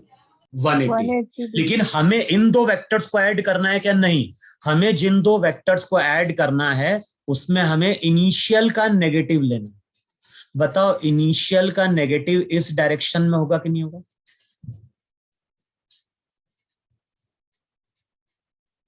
अब बताओ जिन दो वेक्टर्स को ऐड करना है उनका डायरेक्शन सेम है, तो एंगल कितना आ गया? 0 degree. और एंगल अगर 0 डिग्री होगा तो लॉ ऑफ पैरेललोग्राम के अकॉर्डिंग मैग्नीट्यूड हो जाएगा a प्लस बी। अब मैग्नीट्यूड कितना है? मोमेंटम का मैग्नीट्यूड है m इंटू वी, इनिशियल और फाइनल। तो चेक करो ये 2mv होगा कि नहीं होगा? Yes, sir. भाई दोनों के बीच में एंगल अगर 0 डिग्री है तो according to law of parallelogram a plus B होगा। तो a की वैल्यू भी mv है, b की वैल्यू भी mv है, तो चेंज इन मोमेंटम 2mv हुआ कि नहीं हुआ?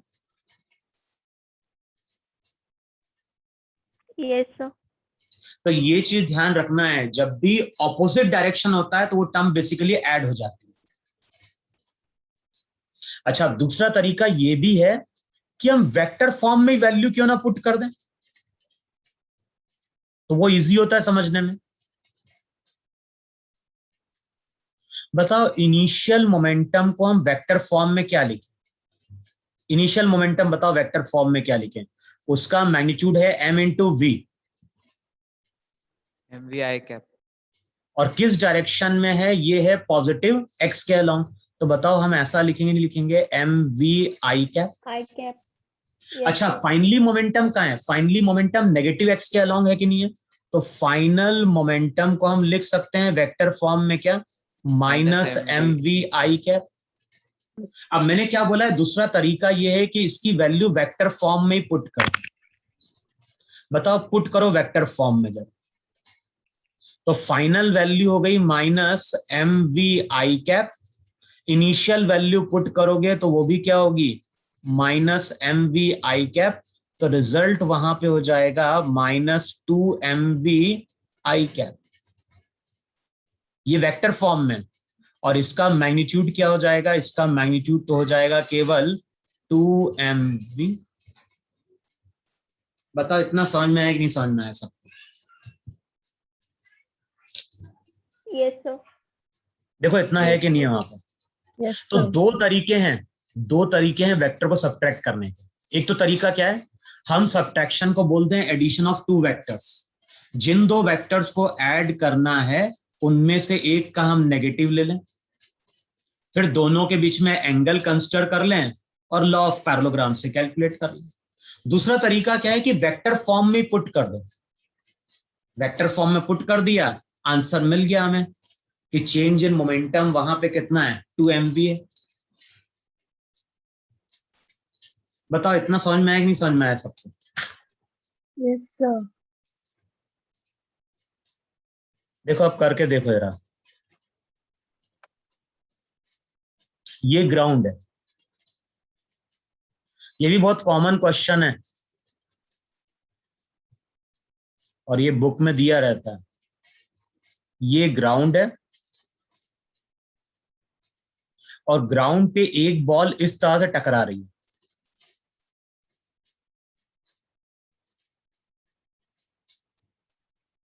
इस तरह से ये बॉल टकराती है और फिर ये बॉल रिबाउंड कर जाती है।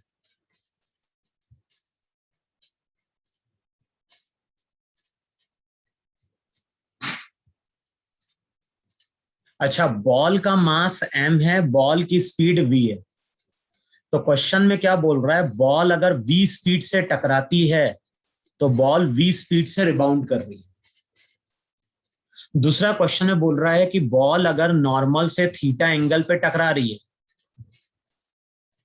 तो बॉल नॉर्मल से थीटा एंगल पे रिबाउंड कर रही है। जितने एंगल पे टकरा रही है उतनी एंगल पे बॉल क्या कर रही है? रिबाउंड कर रही है। क्वेश्चन में क्या बोल रहा है? क्वेश्चन में बोल रहा है find out change in momentum of the ball.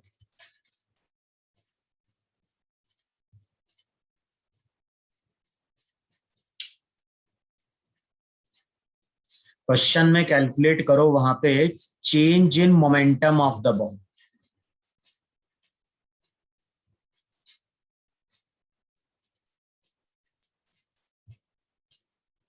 तो आप कैलकुलेट करो कि बॉल के मोमेंटम में चेंज कितना है। और मैंने क्या लिख पाया था? मोमेंटम वेक्टर क्वांटिटी है, तो जो भी चेंज इन मोमेंटम है उसको हम लिखेंगे final momentum minus initial momentum. तो अब क्या करो? अब तुम दोनों को वेक्टर फॉर्म में पुट करो। बस हमें केवल ये देखना है कौन सी हमारी इनिशियल पोजीशन है, कौन सी फाइनल पोजीशन। बताओ ये इनिशियल डायग्राम है कि नहीं है? और ये हमारी बॉल की फाइनल पोजीशन। अब मोमेंटम का फॉर्मूला क्या था? मोमेंटम का फॉर्मूला था वहां पे मास इनटू वेलोसिटी। तो बेसिकली हमें वेलोसिटी को वेक्टर फॉर्म में पुट करना है।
बताओ सबसे पहले फाइनल वेलोसिटी को क्या लिखा वेक्टर फॉर्म में, बताओ मुझे।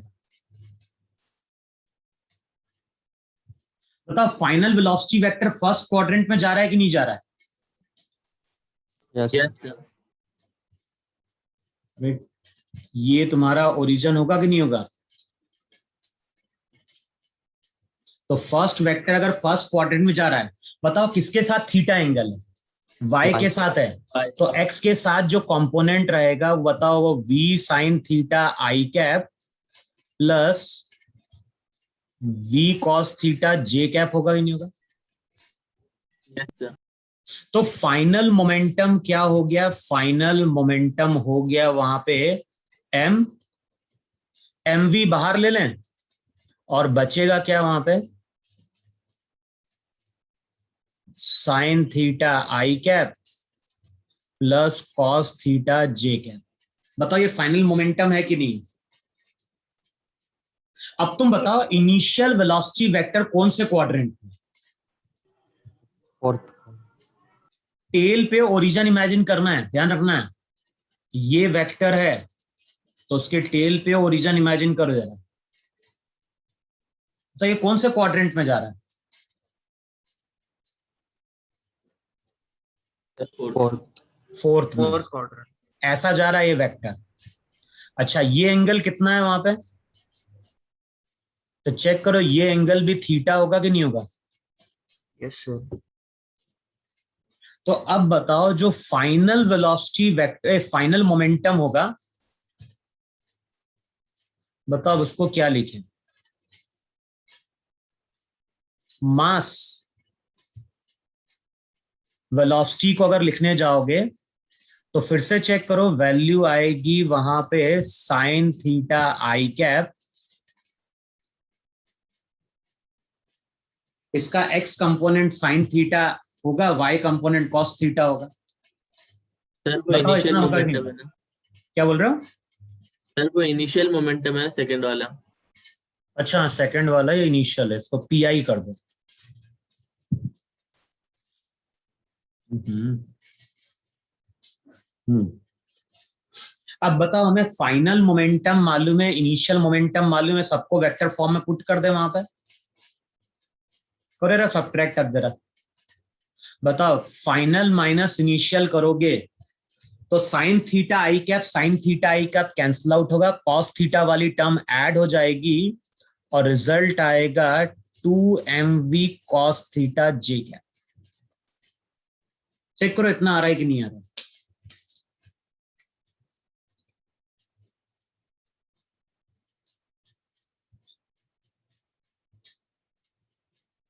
फाइनल माइनस इनिशियल करो तो एम बी साइन थीटा वाली टर्म कैंसिल आउट होगी, कॉस थीटा वाली टर्म ऐड हो जाएगी। और ये क्या बता रहा है? ये बता रहा है चेंज इन मोमेंटम का डायरेक्शन।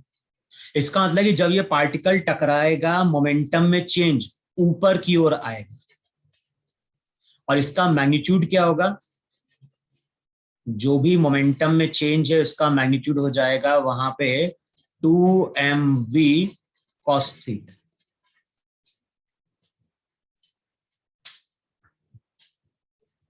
बताओ इतना आया कि नहीं है?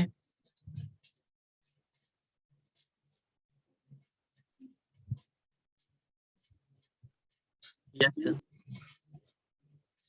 देखो आ रहा है change in momentum 2mv cos theta. Yes sir.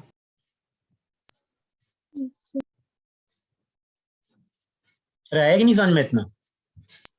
Yes, sir. अच्छा हम नेक्स्ट डायग्राम ड्रॉ करें। अब यहां पे हम शो कर रहे हैं एक्स एक्सिस,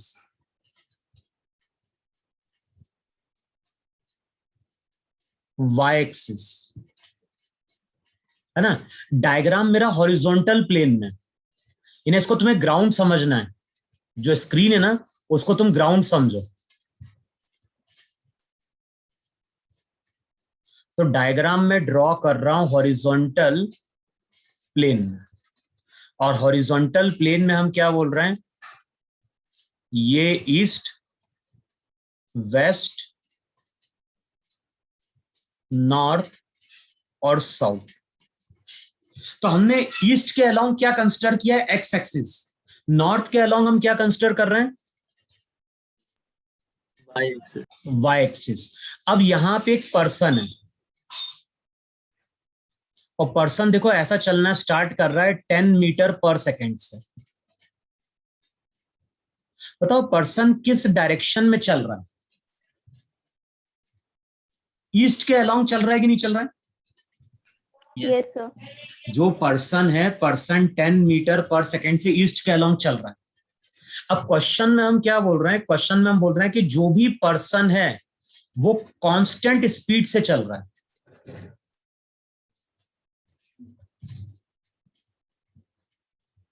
अच्छा, दो चीज होती है, एक होती है कांस्टेंट स्पीड, दूसरी होती है कांस्टेंट वेलोसिटी। अगर वेलोसिटी कांस्टेंट है तो इसका मतलब है ना तो मैग्नीट्यूड चेंज होगा ना डायरेक्शन चेंज होगा। लेकिन यहां पे जो पर्सन है, पर्सन की वेलोसिटी कांस्टेंट नहीं है और पर्सन कुछ टाइम बाद ऐसा टर्न होता हुआ जाता है और कुछ टाइम बाद ये पर्सन हमें चलता हुआ दिखाई देता है टुवर्ड्स नॉर्थ। तो बताओ यहां पे क्या चीज पर्सन चेंज कर रहा है? डायरेक्शन। अच्छा, ऐसा कब होता है? ऐसा होता है जैसे मान लो हम रोड पे जा रहे हैं और बताओ रोड पे अगर सडनली बेंडिंग आती है तो क्या होता है? वहां पे हमारा डायरेक्शन चेंज होता है नहीं चेंज होता है? यस। लेकिन तो मैग्नीट्यूड चेंज हुआ क्या? नहीं। तो यहां पे हम बोल रहे हैं कि जो भी पर्सन है ये पर्सन कांस्टेंट स्पीड से चल रहा है। अच्छा, इसकी कांस्टेंट स्पीड क्या है? ज्यादातर केस में स्पीड को u से डिनोट करते हैं और वेलोसिटी को v से डिनोट करते हैं। तो ये स्पीड तुम्हारी 10 मीटर पर सेकेंड है कि नहीं? यस। अब क्वेश्चन के दो पार्ट। क्वेश्चन के फर्स्ट पार्ट में क्या बोल रहा है? Find out change in speed.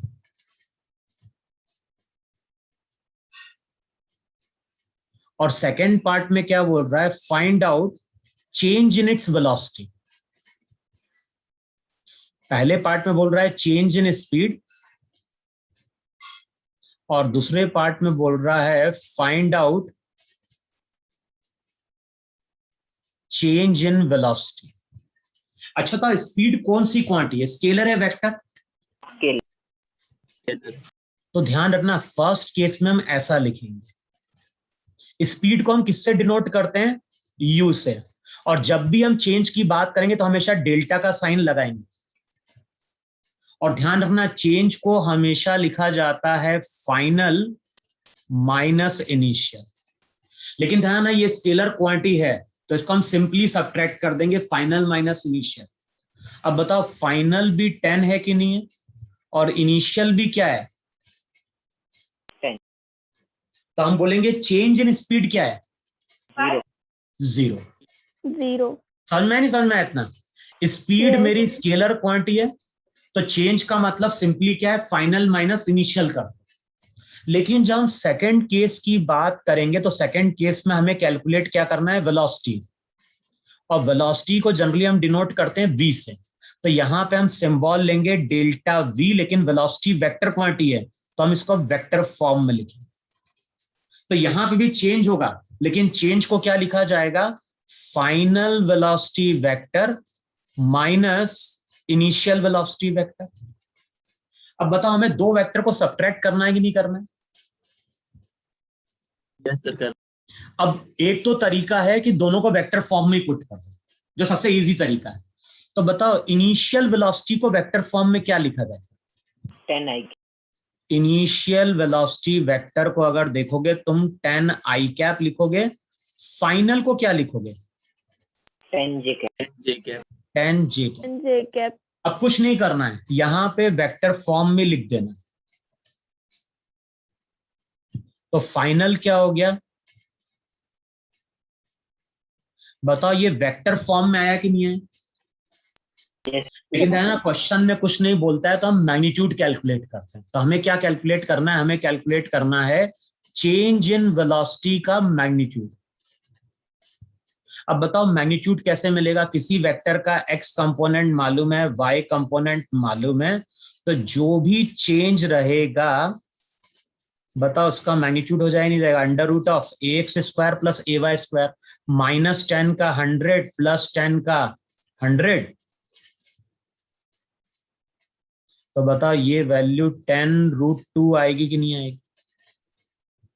अच्छा तो स्पीड में चेंज 0 है, पर्सन की स्पीड में चेंज 0 है, लेकिन वेलोसिटी में चेंज कितना है? 10√2 है।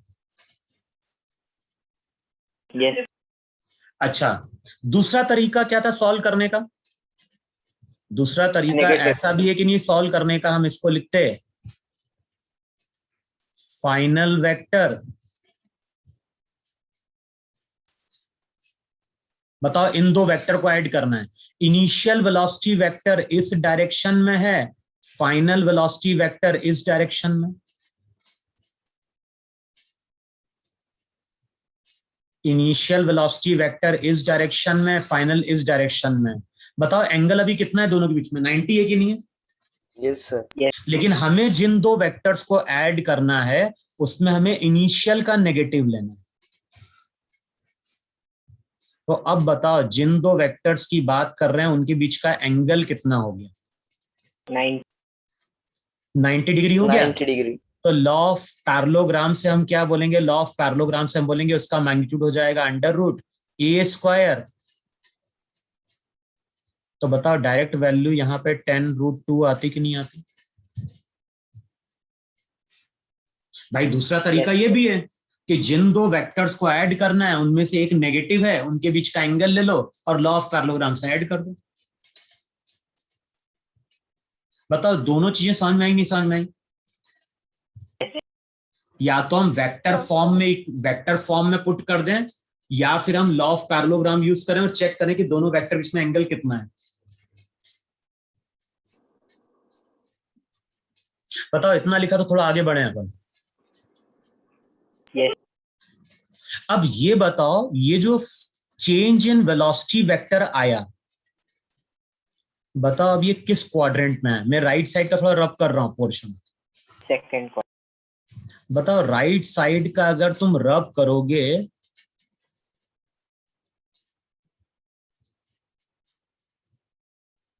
बताओ ये जो वेक्टर जा रहा है इस वेक्टर का बताओ x कंपोनेंट कितना है? -10, y कंपोनेंट 10। तो बताओ ये पॉइंट होगा, ओरिजिन से इसको ज्वाइन करोगे तो बताओ यही तुम्हारा वहां पे चेंज इन वेलोसिटी वेक्टर होगा कि नहीं होगा? Yes. ये एंगल कितना होगा? 45. 45. हमें क्या मैग्नीट्यूड लेना है तो tan थीटा होगा 10/10। बताओ थीटा 45 डिग्री है कि नहीं? Yes.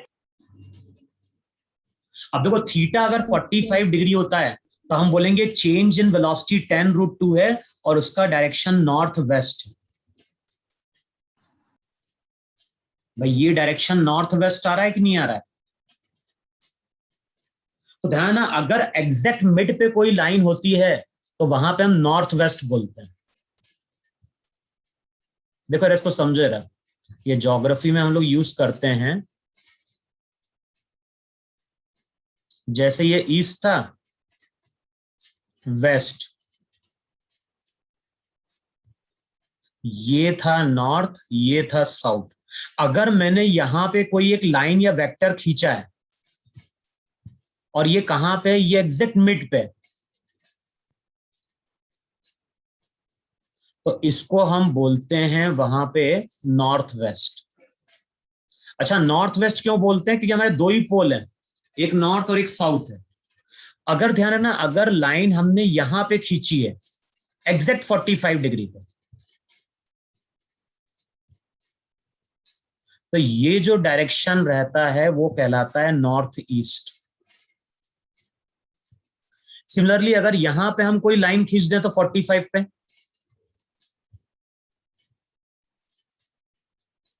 यहां पे अगर कोई लाइन खींच दें 45 पे, तो यहां पे अगर लाइन होगी तो हम इसको बोलेंगे साउथ ईस्ट, और यहाँ पे अगर कोई लाइन होगी तो हम इसको बोलेंगे साउथ वेस्ट।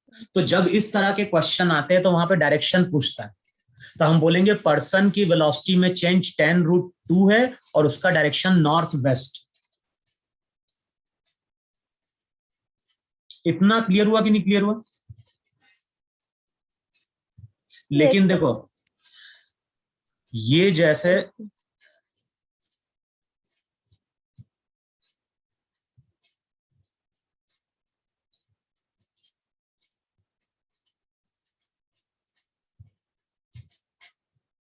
देखो जैसे यहां पे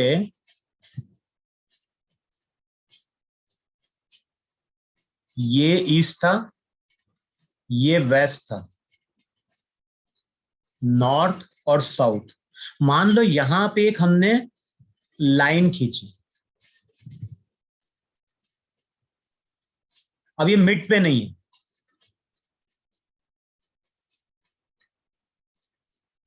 अब बताओ ये लाइन कितना एंगल फॉर्म कर रही है? अब ये लाइन कितना एंगल फॉर्म कर रही है? 30 डिग्री फॉर्म करी नहीं फॉर्म करी इससे? Yes, sir. तो इसको हम नॉर्थ ईस्ट नहीं बोलेंगे, इसको हम कैसे रीड करेंगे? इसको हम रीड करेंगे 30 डिग्री नॉर्थ ऑफ ईस्ट। जिससे एंगल फॉर्म किया जाता है वो लास्ट में लिखा जाता है। 30 डिग्री नॉर्थ की ओर है, कहां से? From east. अच्छा ये अगर 30 है तो ये एंगल कितना है?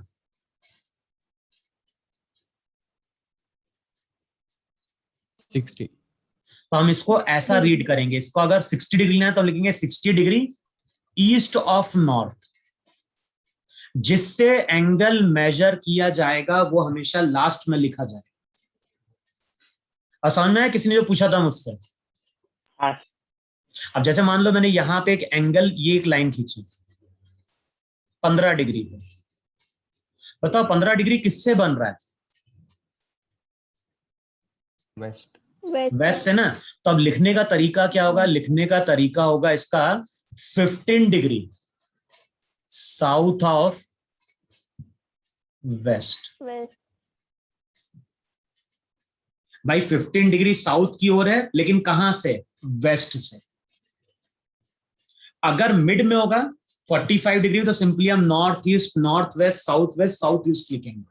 तो इस केस में जो पर्सन की वेलोसिटी है उसमें जो चेंज आएगा वो नॉर्थ वेस्ट के अलाउंग। इतना सबको समझ में है नहीं समझ में है? Yes, sir. तो अब क्या करना है? मॉड्यूल से तुम्हें क्वेश्चन सॉल्व करने।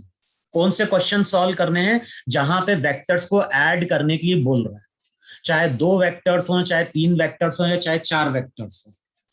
तो तुम लोग मॉड्यूल की अब एक्सरसाइज चेक करो, जहां पे वेक्टर को ऐड करना है वो क्वेश्चन सॉल्व करना है, और जहां पे वेक्टर को सबट्रैक्ट करना है